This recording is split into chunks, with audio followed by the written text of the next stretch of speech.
ओम शांति। 5 जून 2023 बाबा के महावाक्य। मीठे बच्चे, इस समय तुम सबकी वानप्रस्थ अवस्था है। तुम्हें वाणी से परे अब वापस घर चलना है, इसलिए बाप को याद करो। प्रश्न: 21 जन्म सुख मिलने का आधार क्या है? उत्तर: 63 जन्मों की भक्ति। जिन्होंने पहले पहले सतो प्रधान भक्ति की है, अर्थात जो पुराने अनेक जन्म के भगत हैं, वही अब ज्ञान लेते हैं। उन्हें ही 21 जन्मों का सुख प्राप्त होता है। अभी तुम्हारा भक्ति का पाठ पूरा हुआ। भगवान तुम्हें भक्ति का फल देने आए हैं। भगत भगवान नहीं हो सकते। गीत: माता ओ माता, तू है सबकी भाग्य विधाता। ओम शांति। बच्चों ने माता की महिमा सुनी। अब माता को तो भगवान नहीं कहा जा सकता, क्योंकि भगवान को तो पिता कहा जाता है, परम पिता। अब पिता है तो माता भी जरूर है। माता को बहुत मानने वाले हैं। माता है तो पिता भी है। माता अपने को भगवान कह न सके, यह पॉइंट धारण करने की है। जगत अम्बा की कितनी महिमा है। ऐसे नहीं कहेंगे कि भगवान व बाप सर्वव्यापी है। नहीं, जब माता पिता कहा जाता है तो बच्चे भी हैं। अगर सर्वव्यापी है फिर तो सब भगवान है, फिर तो भगवती भी हो नहीं सकती। सर्वव्यापी है, सर्वव्यापी के ज्ञान में भगवती तो रह नहीं सकती। सभी भगवान हैं तो आत्मा ही पिता हो गई, माता तो रही नहीं। यह बड़ी अच्छी समझने की बात है। तुम जानते हो, कोई भी आत्मा अपने को भगवान कह नहीं सकती। भक्त कहें हम भगवान हैं तो फिर माता सिद्ध हो नहीं सकता। और फिर भक्त तो पुनर्जन्म लेते हैं, भगवान तो पुनर्जन्म ले नहीं सकते। ऐसे तो नहीं भगवान को अपना शरीर है, तो इस सर्वव्यापी की बात पर अच्छी रीति समझाना है। भक्तों के लिए भगवान चाहिए ना। अनेक भक्त हैं, ब्रदर्स और सिस्टर्स सभी भक्त हैं। आत्मा कहती है, इस समय मैं भक्ति कल्ट में हूँ। फिर आत्मा कहेगी, अब मुझे बाप मिला है तो मैं ज्ञान में हूँ। आत्मा ही ज्ञान सुनती है। भक्त तो पुनर्जन्म लेते हैं, भगवान तो पुनर्जन्म ले नहीं सकते। यह इनका शरीर नहीं है, यह तो सभी जानते हैं। 5 तत्वों का शरीर लेकर भगवान को जन्म नहीं लेना है। वह तो पर काया प्रवेश करते हैं। यह ब्रह्मा विष्णु शंकर भी सूक्ष्म वतनवासी हैं। तो हर एक बात अच्छी रीति बुद्धि में बिठानी है। आत्मा कहती है, मैं एक पुराना शरीर छोड़ दूसरे शरीर में प्रवेश करती हूँ। पुराना शरीर छोटा है व बड़ा है, एक छोड़ दूसरा लेती है। यहाँ तो अचानक भी छोटे व बड़े का शरीर छूट जाता है, परंतु वहाँ तो पूरी आयु होने पर समझते हैं अब पुराना शरीर छोड़ नया लेना है। तो यह ज्ञान आत्मा में है ना। आत्मा पुनर्जन्म लेती है, परमात्मा के लिए तो नहीं कहेंगे। ब्रह्मा विष्णु शंकर को भी परमात्मा नहीं कहेंगे, वे भी सूक्ष्म वतनवासी हैं। बाबा तो मूल वतनवासी हैं, और कोई नहीं समझते कि परमात्मा मूल वतन निर्वाण धाम में रहने वाले हैं। निर्वाण धाम अर्थात वह वाणी से परे धाम है, इसलिए वानप्रस्थ नाम पड़ा है। वाणी से परे अवस्था में जाने के लिए 60 वर्ष की उम्र के बाद जब बूढ़े होते हैं तो वानप्रस्थ लेते हैं। यहाँ तो तुम छोटे बड़े सब समझते हो कि हम वानप्रस्थी हैं। आत्मा कहती है मुझे वाणी से परे स्थान में जाना है। आत्मा को मेल कहा जाता है। जब शरीर में आती है तब आत्मा कहती है इस समय मुझे मेल अथवा फीमेल का तन मिला है। तो आत्मा को अब वानप्रस्थ में जाने का पुरुषार्थ करना है। आत्मा को मेल कहा जाता है। माताएं कभी वानप्रस्थ नहीं लेती। परंतु यहाँ बाप समझाते हैं आत्मा तो मेल है। तुम सभी आत्माओं की वानप्रस्थ अवस्था है। अब सबको वापस जाना है। मैं तुम सबको वापस ले जाने के लिए आया हूँ। इसलिए अब मुझे याद करो तो मेरे धाम में आ जाएंगे। यह कोई मनुष्य कह न सके। सुप्रीम रूह बाप ही कहते हैं। सन्यासी उदासी ऐसे बच्चे बच्चे कह बात कर नहीं पाएंगे। बाप का ज्ञान किसमें है नहीं। पूछो भगवान कहाँ हैं तो कहेंगे सर्वव्यापी है। गोया भगवान का ज्ञान कोई में है नहीं। इसलिए भक्ति करते हैं भगवान से मिलने के लिए, परंतु कैसे और कब मिलेंगे यह किसको पता नहीं है। बाप कहते हैं कोटों में कोई मुझे पहचानते हैं। मनुष्य तो सरसों मिसल अथाह हैं। इनमें कोई जो सिखी लदे हैं वही आकर मुझे पहचानेंगे और बाप से अपना वर्षा लेंगे। तुम समझा सकते हो कि इस समय सभी भक्त हैं, चाहते हैं कि हम भगवान से भक्ति का फल लेवें। अगर तुम सब भगवान हो तो फिर भक्त तो कोई हो न सके। अगर तुम भगवान हो तो बाकी तुमको क्या चाहिए। भक्तों को फिर मिलना है भगवान से। अपने को भगवान कहना यह तो एक इंसल्ट है। इससे बड़ी इंसल्ट कोई होती नहीं। अल्लाह से तो हम बहिश्त का वर्षा लेना चाहते हैं। तुम कहते हो हम अल्लाह हैं। अब तुम ही जज करो। तुमको कोई कहे हम अल्लाह हैं, यह कैसे हो सकता है। अल्लाह तो सबसे बड़ा है। यह बहुत समझने की बातें हैं। कभी भी कोई अपने को अल्लाह व भगवान कह न सके। बाप सबका एक ही होगा ऐसे बहुत कहते हैं। परमात्मा सर्वव्यापी है। अरे तुम भगवान हो, हम तो नहीं मानते। हम तो भगत हैं, आशिक हैं उस मासुक के। एक परमात्मा को ही पतित पावन कहा जाता है। तुम समझा सकते हो कि तुम्हारे बड़े तो कहते हैं रचयिता और रचना बेअंत है। तुम फिर अपने को रचयिता कैसे कहते हो। बीज बेअंत हो नहीं सकता। झाड़ को बेअंत कहते हैं। इतने पत्ते आदि गिन नहीं सकते। एक बीज से कितनी टाल टालियाँ पत्ते आदि निकलते हैं। तुम हो चैतन्य, बोलते बोलते बोलते चालते हो। सबसे बड़ी महिमा मनुष्य की होती है। बाप कहते हैं मैं आकर बच्चों को सारे ड्रामा का राज समझाता हूँ। यह बना बनाया ड्रामा है ना। ड्रामा के ऊपर चलते रहना है।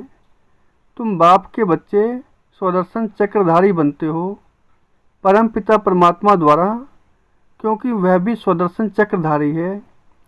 तुम आत्माओं को बैठ आप समान बनाते हैं। तुम सृष्टि के आदि मध्य अंत को जानते हो। तुम नई दुनिया के लिए, नए धर्म की स्थापना के लिए नई बातें सुनते हो।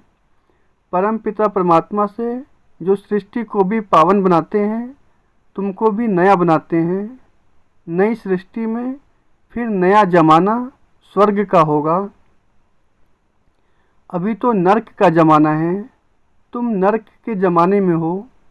अभी परम पिता परमात्मा ही आकर तुमको स्वदर्शन चक्रधारी बनाते हैं। यह हर एक बातें नई हैं, धारण करने लायक हैं, परंतु धारणा सभी को तो नहीं होती। धारणा होने से खुशी का नशा रहता है। गृहस्थ व्यवहार में रहते इसी नशे में रहना है। स्त्री अथवा पुरुष हर एक को स्वदर्शन चक्रधारी यहाँ ही बनना है। बाकी भुजाएं तो हर एक को दी है। मनुष्य तो जो 84 जन्म लेते हैं उनको 4 भुजाएं तो हो नहीं सकती। तुम ऐसे कभी नहीं सुनेंगे कि शंकर को 100 या 1000 भुजाएं हैं। ब्रह्मा को भुजाएं दिखाई हैं। 4 भुजा वाले ब्रह्मा के पास गया, 1000 भुजा वाले 4 भुजा वाले ब्रह्मा के पास गया, 1000 भुजा वाले पास गया। ब्रह्मा की संतान वृद्धि को पाते रहते हैं तो कितनी भुजाएं हो जाएंगी। प्रजापिता है ना, सृष्टि रची है तो बरोबर बाहें हैं। बाकी मनुष्य कोई 4-6 भुजा वाले होते नहीं। सूक्ष्म वतन में तो कुछ है नहीं। यह सब बाप बैठ समझाते हैं। कहते हैं इसने दादा ने बहुत शास्त्र पढ़े, गुरु किए हैं, वह है भक्ति मार्ग। तुम्हारा भक्ति का पाठ पूरा हुआ। तुम ऑलराउंडर हो। शुरू से लेकर तुमने सबसे जास्ती भक्ति की है। भक्त तो इस समय बहुत हैं, तुम तो थोड़े बच्चे हो। बाबा कहते हैं मैं तुमको साक्षात्कार कराता हूँ। कई भक्त याद करते हैं, उनको भी साक्षात्कार कराता हूँ। तुमने ही सत्व प्रधान भक्ति की है तो ज़रूर तुमने ही जास्ती जन्म लिए हैं। 63 जन्म तुमने भक्ति की है, उसकी एवज 21 जन्म तुमको सुख मिलता है। कितनी समझने की बातें हैं। इसलिए नए जो आते हैं उनसे फार्म भराया जाता है। फार्म बड़ा अच्छा है। तुम्हारा गुरु कौन? गुरु किया तो ज़रूर भक्त ठहरे ना। तुम ही भगवान हो तो गुरु क्यों किया? भगवान को गुरु कैसे बनाएगा? भक्त भगवान से मिलने के लिए गुरु करेंगे। तुम भगवान खुद ही हो, बाकी गुरु से क्या बनेगा? बड़ी युक्ति से, रमजबाजी से समझाना है। रोज़ नई नई बातें समझाते हैं। मल्ल युद्ध में बड़ा युक्ति से लड़ते हैं। कहाँ से फलाने को अंगुली लगाऊं, तीर मारूं। मनुष्यों ने आदि देव ब्रह्मा को महावीर कह मुझा दिया है। कोई महावीर को हनुमान कहते हैं क्योंकि हनुमान ने महावीरता दिखाई है।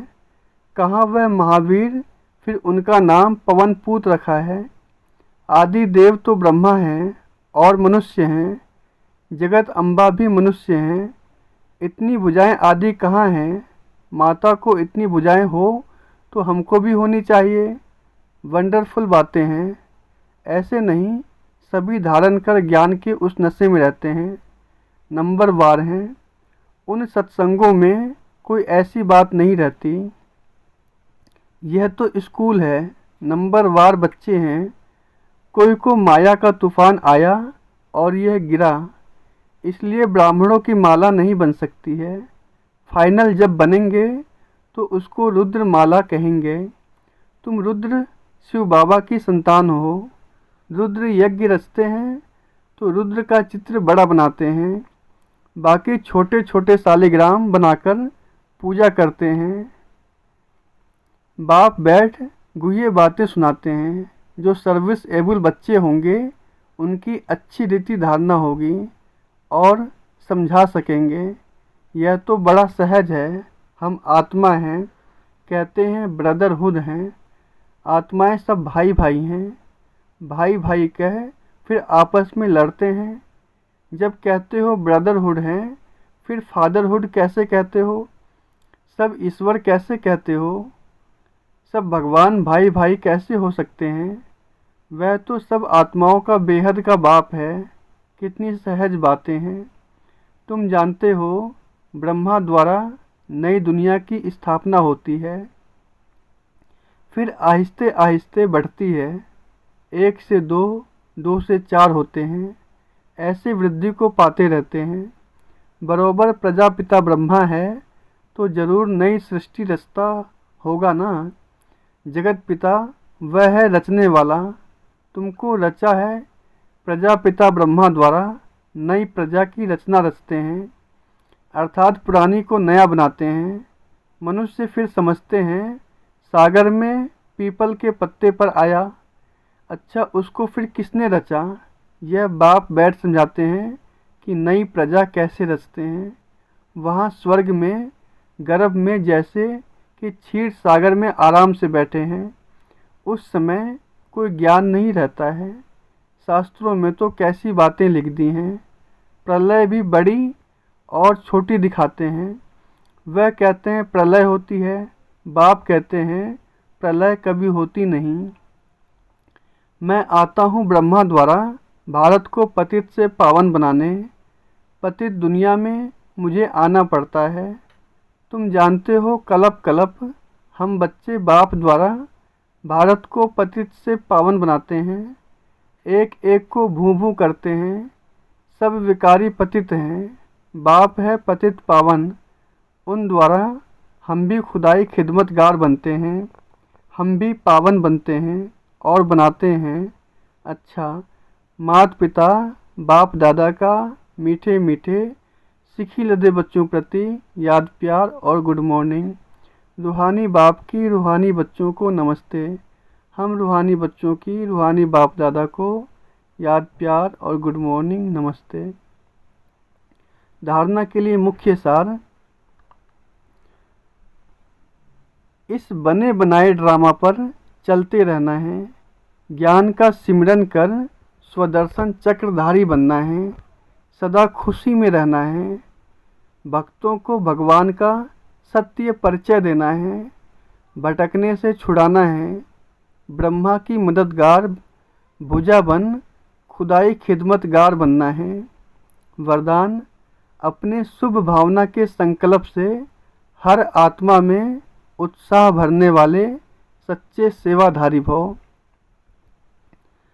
अपने शुभ भावना के संकल्प से हर आत्मा में उत्साह भरने वाले सच्चे सेवाधारी भव।